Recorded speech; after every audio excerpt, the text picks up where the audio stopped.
Hi, my name is Fan Yang. Welcome to another edition of CMS Forex News. Today is Tuesday, October 7th, 2008. The RBA slashed its benchmark interest rate by a full 1% at the conclusion of its meeting.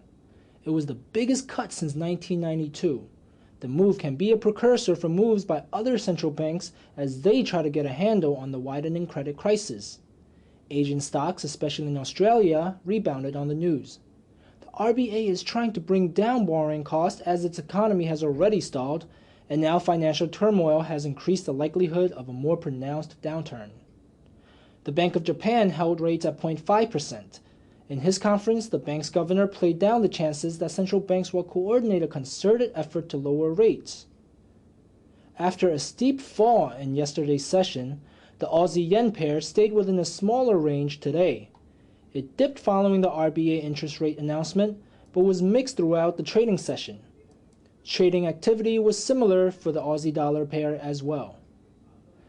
In the UK, manufacturing production decreased 0.4% in August, missing expectations of a 0.2% decline. It's the sixth straight month of decline in production, the worst streak in nearly 3 decades.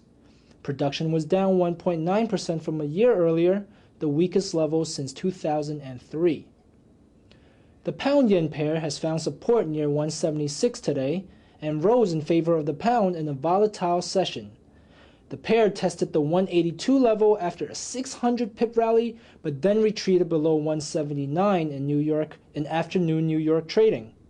There was news that the British government may invest at least £45 billion in banks, including Royal Bank of Scotland and Barclays, to bolster capital.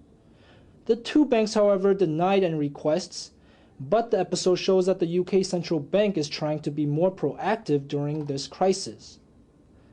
In Germany, manufacturing saw a boost in orders in August.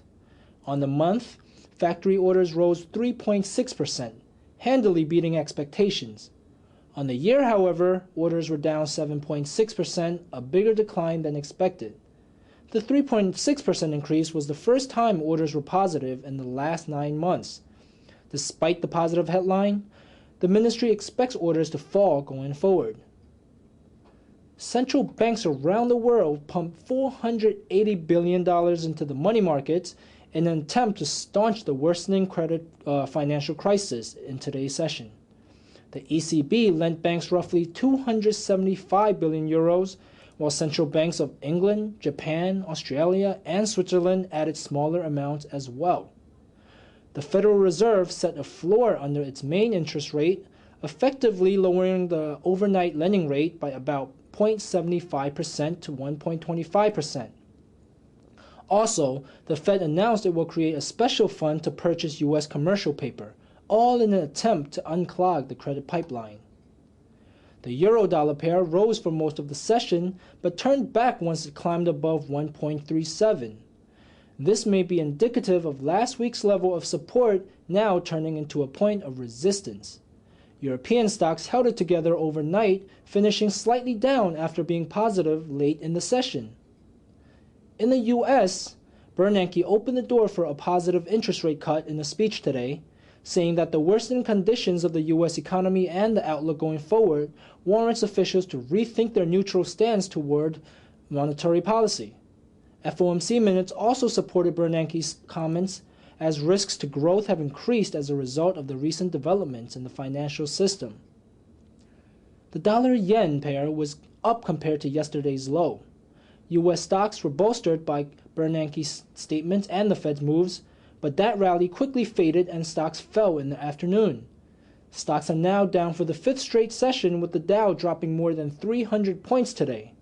In the afternoon, the FOMC minutes showed a very negative outlook towards the economy, further pressuring U.S. equities and the greenback. Tonight, both the UK and Australia will release data on consumer confidence. Overnight, we will get the Japanese Eco Watcher survey, UK shop prices, and Germany's industrial production. The UK is also scheduled to post housing prices, though that is subject to change.